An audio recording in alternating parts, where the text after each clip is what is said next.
Bueno, pero por supuesto vamos a dialogar con alguien que sabe mucho más de estos números, de estadísticas, que es el secretario de Fruticultura de la provincia de Río Negro, Facundo Fernández.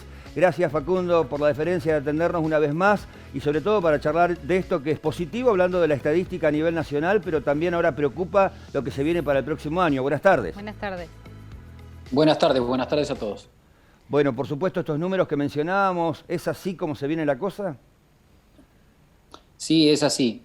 Por un lado somos muy fuertes en la producción, somos en realidad los primeros exportadores de pera del mundo, detrás de China, que casi se autoabastece, básicamente por nuestro clima. Tenemos las condiciones agroecológicas únicas, que son una abundancia de agua, que si bien la tenemos que cuidar todavía no nos falta, y un clima desértico, que es la combinación perfecta para producir peras. Para producir de todo en realidad, pero las peras es nuestro emblema.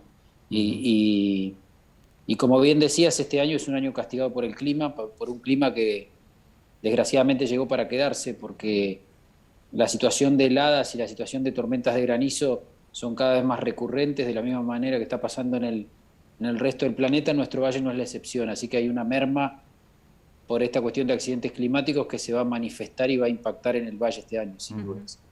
Facundo, ¿qué va a pasar con la mano de obra? Estos números realmente ayudarían mucho a la economía. Estamos hablando de 50.000 personas contratadas por la temporada de forma directa y aquellos contratados de forma indirecta. Con este panorama, si la situación se da así, ¿qué va a pasar con la mano de obra? La realidad es que no es que la gente no va a tener trabajo, sino que va a tener una cosecha más corta, porque no quiere decir que no hay fruta. Hoy hay una situación que todavía está a evaluarse. El daño por helada hace que gran parte de la producción se haya disminuido, pero hay una parte todavía que queda en la planta que está dañada, tiene alguna marca o algún defecto de piel, pero va a depender mucho de los factores de comercialización. Si esa fruta es comercializable para los mercados, va a haber un poco más de volumen. Implica que va a ser una temporada más corta, todo indica que va a ser más corta, va a comenzar en la misma fecha que comienza siempre, pero se va a terminar, dependiendo de la variedad y dependiendo de los sectores, unos días antes, con lo cual la gente va a tener una temporada más corta, los chacareros van a tener menos kilos de fruta con el mismo costo, así que hay que tener expectativas de que una buena comercialización al haber una merma puede defender mejor la fruta, pero respondiendo a tu pregunta, lo que va a pasar es que la gente va a venir, pero en vez de terminar como termina siempre en abril, probablemente va a terminar en marzo. Bien. Facundo, y con respecto, ya que mencionábamos los precios, ¿el costo para el productor va a ser mayor? ¿Va a sufrir pérdidas? Y con respecto al precio internacional para la venta. El productor seguramente va a tener un costo más alto, porque si bien los costos todavía no están, porque depende en gran parte de la mano de obra, como tiene la fruticultura tiene una mano de obra intensiva y todavía no están cerradas las paritarias del año entrante, hay que ver cómo va a impactar eso, pero evidentemente va a ser un costo unitario de un montón de fertilizantes, plaguicidas que ya se aplicaron sobre menos kilos de fruta, con lo cual la fruta va a ser más cara, sin dudas.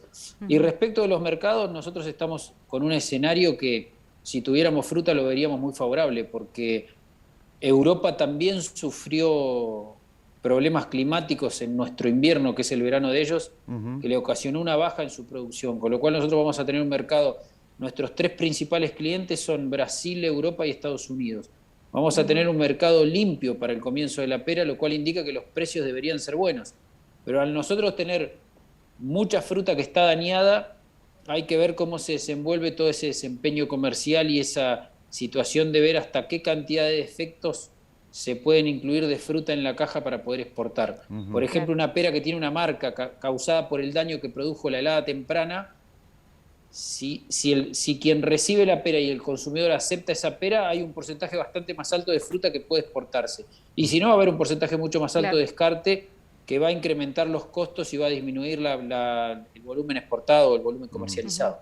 Y de esa forma se disminuye también la cantidad de divisas, los dólares que ingresan al país, la posibilidad de recuperación del Banco Central y por ende también los impuestos que puede llegar a cobrar la provincia de Río Negro, ¿no?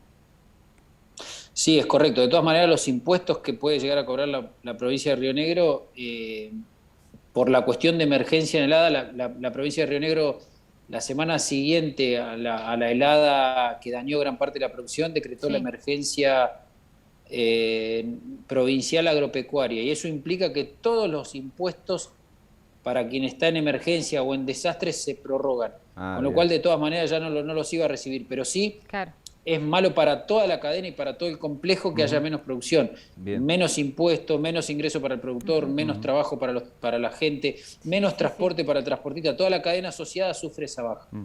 Facundo, la última. ¿Esto no se compensa con el valor del dólar alto? Digo, en los gastos que tiene el productor, ¿no? O también el hecho de haber tenido gastos pagados en dólares también termina sufriendo el productor el balance final. La realidad es que es relativo, porque si bien el productor ya tiene pagado en dólares, tiene pagada gran parte de los plaguicidas, los fertilizantes en dólares por un volumen de kilos mucho más alto al que esperaba, o sea que va a terminar siendo más caro. Y la realidad es que nosotros estamos ante un tipo de cambio que está anclado. La paridad en el tipo de cambio está muy atrasada, con lo cual empiezan a subir los costos de manera que si hay un escenario que debería ser favorable para el exportador, de a poco nuestros costos internos, nuestro impuesto, el costo de combustible y todo lo asociado va subiendo de manera que cada vez se achica más la brecha. Con lo cual estamos en una situación adversa como cualquier complejo exportador, productor exportador en este momento, con un tipo de cambio, con una inflación alta y un tipo de cambio que se mantiene a lo largo del año, y vamos achicando el beneficio de poder exportar ante una divisa favorable, ¿no? Ese es el escenario de hoy, que es el escenario económico de todos los otros complejos, básicamente. Exactamente, de cualquier producto argentino. Bueno, Facundo, como siempre, muy amable, muy claro y preciso en los datos, y gracias por atendernos. Gracias. No, por favor, cuando necesiten estoy a disposición. Gracias.